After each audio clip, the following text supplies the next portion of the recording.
ভাই তুমি জেসিবি কাম বি কেবেঠু করুছ? আরে আজ্ঞা জয় জগন্নাথ। এটা আমার দেখুন হাইড্রোটেক্র কার্বন ক্লিনিং মেସିନ୍। ଏଠି ଖାଲି ବାଇକ୍ କି କାର୍ କି ଆମର ଟ୍ରକ୍ ଟ୍ରାକ୍ଟର କାମ ହୁଏନି, ଏଠି ଜେସିବି କାମ ବି କରାହୁଏ। ସବୁ ଗାଡ଼ିରେ କାର୍ବନ ହୁଏ, ସବୁ ଗାଡ଼ିରେ ଆମେ କାର୍ବନ କ୍ଲିନ୍ କରୁଛେ। এটা ଆମେ ଆଜି ବୈଶିଙ୍ଗା ଏରିଆକୁ ଆମେ ଆସିଛେ।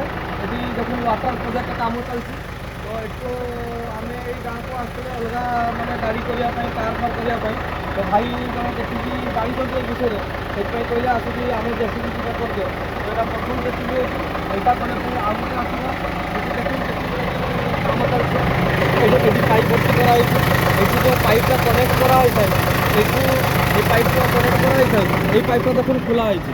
এই পাইপটা খুলিকি তো সেটি ইয়া ভিতরে যে পাইপ ইনসর্ট করা হয়েছে, ইনসর্ট করিকি আমার কাম চালছে। এটা দেখুন সেম প্রসেস। এটি সব ডাটা দিয়া হয়েছে। এটি সব ডাটা দিয়া হয়েছে। ডাটা দিয়া হলা পরে এটি আপনার গ্যাস যাচ্ছে। গ্যাস যাইকি এগুলা সব কাম হচ্ছে। এটা জেসিবিটা এটা তো ইয়াଙ୍କର ଭାଇଟା ଟିକେ ଇଞ୍ଜିନ୍ ହିଟିଂ ଇସ୍ୟୁ ଥିଲା, ତ ସେଇଥିପାଇଁ କଲେ କରିବା ପାଇଁ। ତ ଆମେ ଏଇଠି ସେଇଥିପାଇଁ ଆମର ଏଇଟା ତ ଯଦି ଆପଣ ଜେସିବି ହାଲୁଆ ଏସବୁ ଅଛି ତ ଆମକୁ କଣ୍ଟାକ୍ଟ କରିପାରିବେ 7681852170। ଇଏ ଦେଖୁନ ଆମର ହାଇଡ୍ରୋଟେକ୍ର ଆପଣ ଯେଉଁଠି କହିବେ ଆମେ ସେଇଠି ଯାଇକି ଆମେ ହକ୍ କରିକି ଦେଇକି ଆସିବୁ। ଯାଇକି ଆମେ କାମ କରିକି ଆସିବୁ। ତ ଏଇଟା ଦେଖୁন ଏଇଟା କାମ ଚାଲିଛି। ଲୋକ ସରିବା ଉପରେ ହେଇଗଲାଣି।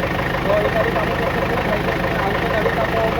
ଏଇଟା ପୁରା ଜେସିବିଟା ଦେଖୁন କାମ ଚାଲିଛି। ଅଲଗା ଗାଡ଼ି ଆଗରୁ ନୂଆ ଗାଡ଼ି ହେଲାଣି।